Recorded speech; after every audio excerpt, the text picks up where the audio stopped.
사도신경으로 우리의 신앙을 하나님 앞에 고백합니다.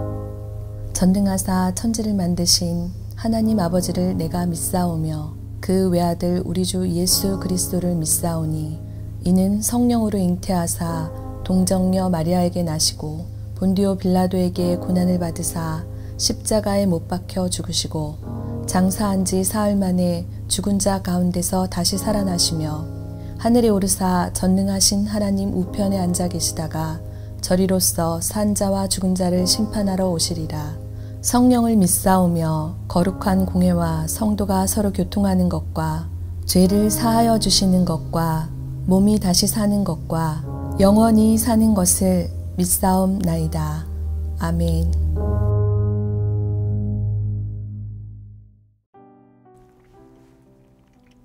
오늘의 말씀 로마서 12장 1절에서 8절 말씀입니다. 그러므로 형제들아 내가 하나님의 모든 자비하심으로 너희를 권하노니 너희 몸을 하나님이 기뻐하시는 거룩한 산 제물로 드리라. 이는 너희가 드릴 영적 예배니라.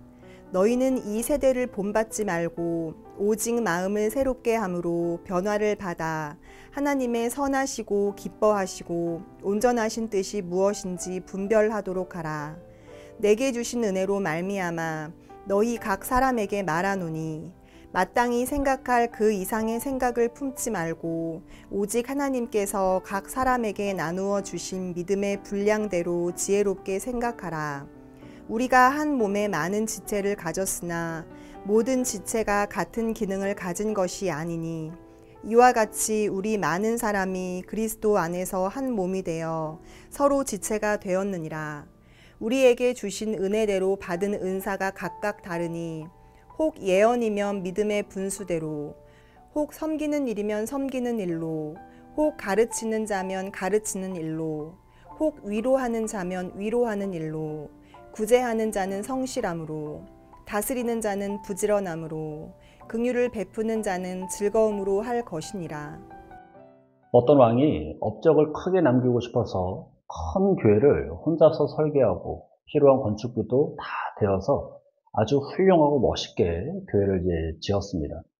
그리고 이제 교회 그 문 앞에 자기 이름을 새긴 큰 대리석판을 이제 붙였어요. 그런데 이제 그날 밤 이제 꿈을 꿨는데 꿈에 한 천사가 나타나서 왕의 이름이 새겨진 그 판을 탁 떼어버리더니 다른 이름판을 붙이는 것이었어요. 이에 깜짝 놀라 잠에서 깬 이 왕은 신하를 시켜가지고 당장 그 이름의 주인을 찾아라 라고 명령을 내립니다. 얼마 후에 이 왕 앞에 온 사람은 저 교회 언덕 밑에 사는 아주 가난한 여인이었어요. 그래서 왕이 이제 조심스럽게 물었습니다. 혹시 저 교회를 짓는데 무엇이든 바친 것이 있으면 솔직하게 말해보거라 라고 물었습니다. 그러자 이 여인이 왕 앞이니까 두렵고 떨면서 이렇게 대답을 하는 거였어요. 저는 가난하여 바치고 싶어도 바칠 것이 없습니다. 다만 교회를 지을 제목을 나르는 그 말이 너무 힘들어하기에 그냥 집 한 단을 먹이로 준 일이 있을 뿐입니다 라고 대답을 했습니다. 이 여인의 말을 들은 왕이 무릎을 탁 치면서 이렇게 이야기를 했어요. 그렇구나. 나를 자랑하기 위해 드린 많은 공보다 진정한 마음을 담아 수고한 한 줌의 볕단이 하나님께 더 기쁜 일이 되는구나 라는 것을 깨닫게 되었습니다. 사랑하는 성도 여러분, 저와 여러분도 하나님께서 기뻐하시는 그러한 일을 하며 이 땅을 살아야 될 줄로 믿습니다. 그리고 하나님께서 무엇을 기뻐하시는지 우리는 관심을 갖고 그대로 행하며 살아야 될 줄로 믿습니다. 그러면 하나님이 기뻐하시는 일이 무엇일까요? 바로 예배이죠. 아마 우리 성도들 중에서 하나님께서 예배를 기뻐하신다라는 사실을 모르는 분들은 아무도 없을 거예요. 그러다 보니까 우리는 참으로 많은 예배를 하나님께 드립니다. 오늘도 우리는 예배를 드리기 위해서 이렇게 새벽부터 이 자리 예배의 자리에 나오지 않았습니까? 그렇다면 우리가 드리는 이 예배를 하나님께서 기쁘게 받으셔야만 우리의 걸음이 또 우리의 예배가 헛된 것이 되지 않잖아요. 우리의 예배를 하나님께서 기쁘게 받으시는 그런 예배가 되게 하려면 어떻게 해야 된다고 바울이 이야기하고 있습니까? 먼저는 거룩한 산 제물로 드려야 한다라고 이야기를 하고 있어요. 우리 본문 1절인데 우리 본문 1절을 같이 한번 읽어보겠습니다. 시작.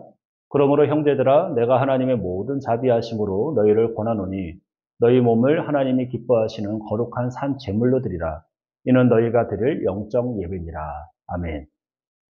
구약의 제사를 보면 구약의 제물들은 다 죽여서 드렸잖아요. 그런데 바울은 우리의 몸을 산 제물로 드려라라고 이야기를 하고 있어요. 이 팀 켈러 목사님은 산 제물이라는 말을 살아있는 죽임이라고 이야기를 했습니다. 그럼 살아있는 죽임은 무엇을 뜻하는 걸까요? 우리가 영화에서 보면 좀비와 같은 그런 것을 의미하겠습니까? 아닙니다. 좀비는 자의식이 없잖아요.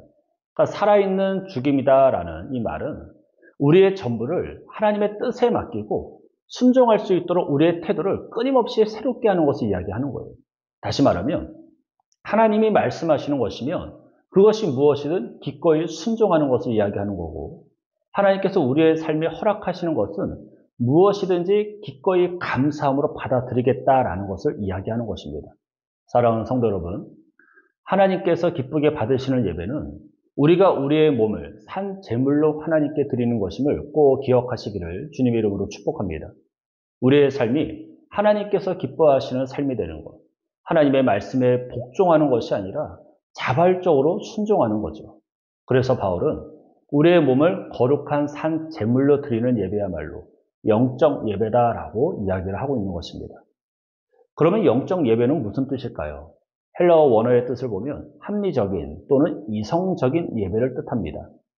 그러니까 하나님께서 우리에게 베풀어 주신 그 긍휼을 생각해 보면, 하나님께서 우리에게 베풀어 주신 그 은혜와 사랑들을 생각해 보면 우리의 전부를 하나님께 바치는 것이 합리적이고 이성적이고 논리적인 것이죠. 그러니까 하나님께서는 저와 여러분을 구원하시고자 자신의 전부를 십자가에 내어 드렸잖아요. 이렇게 하나님께서 내게 베푸신 그 사랑을 알고 내게 베푸신 그 긍휼을 안다면 오히려 내 전부를 하나님께 바치는 것이 이상하지 않는 너무나 합리적인 말이 된다라는 것이죠. 우리가 사람과의 관계에서도 그렇죠. 내가 하나를 얻어 먹었으면 나도 다른 하나를 베풀어야 됩니다. 이것이 합리적이고 논리적이고 이성적인 관계를 맺는 것 아니겠습니까? 하나님과의 관계에서도 마찬가지라는 거죠. 하나님께서 내게 전부를 주셨으니 나도 하나님께 내 전부를 드리는 것. 이것은 누가 봐도 조금도 이상하지 않는, 누가 생각해도 아주 합리적이고 이성적이고 논리적인 모습이 되는 것입니다. 사랑하는 성도 여러분, 하나님께 여러분의 전부를 기쁨으로 드리는 삶을 살아가시기를 주님의 이름으로 간절히 축복합니다. 그러면 나를 산 제물로 하나님께 드리듯 내 전부를 하나님께 바치려면 어떻게 해야 될까요? 이 세대를 본받지 말아야 하는 것입니다. 우리 본문 2절 같이 한번 읽어볼게요. 본문 2절입니다. 시작. 너희는 이 세대를 본받지 말고 오직 마음을 새롭게 함으로 변화를 받아 하나님의 선하시고 기뻐하시고 온전하신 뜻이 무엇인지 분별하도록 하라. 아멘. 이 세대를 본받지 말라라는 말은 우리의 삶의 근본적인 변화를 요구하는 겁니다. 그런데 이렇게 사는 것이 얼마나 어렵습니까? 우리가 이 세상 속에서 살아가는데 세상의 것을 본받지 말래요. 이건 보통 어려운 것은 아닙니다. 그래서 우리의 삶의 근본적인 변화를 꾀하려면 우리의 마음이 새로워져야 한다는 거죠. 그래서 새롭게 하다라는 말을 다른 말로 하면 갱신하다라는 뜻입니다. 그러니까 더 나은 변화를 위한 갱신이에요. 근데 우리는 이 세상의 것을 따르지 않으면 더 나은 삶을 살 수 없다라고 생각을 하지만 성경은 우리의 마음을 갱신하여 이 세대를 본받지 않아야 더 나은 삶, 하나님께서 기뻐하시는 삶을 비로소 살아갈 수 있다라고 이야기하고, 그런 우리가 드리는 예배를 하나님께서 기쁘게 받으신다라고 말하고 있음을 꼭 기억하시기를 주님의 이름으로 축복합니다. 사랑하는 성도 여러분, 우리는 살기 위해 변해야 돼요. 변하지 말아야 될 그 불변의 진리를 사수하기 위해 우리는 모든 변화를 수용해야 합니다. 그러니까 성경이 죄라고 말하지 않는 한 우리는 변해야 하는 것이죠. 때로는 힘이 들지요. 때로는 어렵다 해도 반드시 변해야 합니다. 그럼 변하기 위해서 어떻게 해야 됩니까? 우리의 마음을 새롭게 해야 되겠죠. 하나님께서 기뻐하시는 그 산 제물로 자신을 드리겠다는 그 마음으로 바뀌어야만 하는 것입니다. 하나님의 뜻에 온전한 순종을 해야겠다는 마음으로 바뀌어야 될 줄로 믿습니다. 그래야 우리의 예배를 하나님께서 기쁘게 받으시고 우리의 삶이 구원받은 성도로서 부끄러움 없이 이 땅을 살아갈 수 있게 되는 것이죠. 사랑하는 성도 여러분, 하나님을 기쁘시게 하는 그러한 삶을 살고 싶으십니까? 그러한 삶을 살아갈 수 있는 줄로 믿습니다.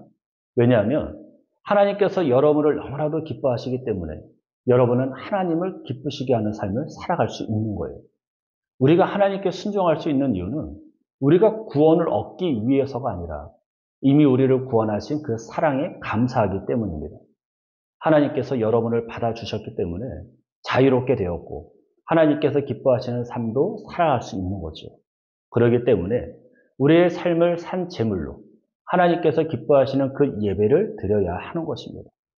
우리의 삶을 산 제물로 하나님께 드리기 위해선 세상의 것들을 본받지 말고 우리의 마음을 새롭게 해야 돼요. 그래서 하나님의 뜻을 분별하며 살아야 되는 것이죠. 이러한 삶이 힘들 겁니다. 분명히 힘들어요. 하지만 불가능한 일은 아님을 기억하십시오. 그래서 오늘부터 하나님께 산 제물로 여러분의 전부를 드리는 아주 이성적이고 합리적인 그런 삶을 살아가는 저와 여러분을 되어서 하나님이 기뻐하시는 그런 복된 삶을 살아가는 우리 모두가 되시기를 주님의 이름으로 간절히 축원합니다. 기도하겠습니다. 사랑의 하나님 감사합니다. 오늘도 우리 안에 놀라운 일을 행하시는 하나님, 우리를 구원하신 은혜 너무나도 감사하여 내 삶의 전부를 주 앞에 드리며 주님이 기뻐하시는 산 제물로 드려 하나님이 기뻐하시는 예배자로 나아가길 다시 한번 다짐합니다. 성령 하나님, 우리의 힘으로 할 수 없지만 주님께서 우리에게 은혜를 더하시고 우리를 붙들어 주시면 하나님이 기뻐하시는 거룩한 삶을 살아가게 될 줄로 믿습니다. 다시 한번 우리에게 베풀어 주신 그 은혜를 기억하며 감사함으로 내 전부를 주 앞에 드려 하나님이 기뻐하시는 예배자로 살아가게 하시고 이 땅 가운데 하나님의 선하심과 하나님의 공의와 하나님의 능력을 선포하는 아름다운 삶을 살아가는 우리 모두가 되게 하여 주옵소서. 우리 안에 놀라운 일을 행하실 줄로 믿고 감사를 드리며 예수님의 이름으로 기도합니다. 아멘. 주님이 가르쳐 주신 기도로 예배를 마칩니다. 하늘에 계신 우리 아버지여, 이름이 거룩히 여김을 받으시오며 나라가 임하시오며 뜻이 하늘에서 이루어진 것 같이 땅에서도 이루어지이다. 오늘 우리에게 일용할 양식을 주시옵고 우리가 우리에게 죄 지은 자를 사하여 준 것 같이 우리 죄를 사하여 주시옵고 우리를 시험에 들게 하지 마시옵고 다만 악에서 구하옵소서. 나라와 권세와 영광이 아버지께 영원히 있사옵나이다.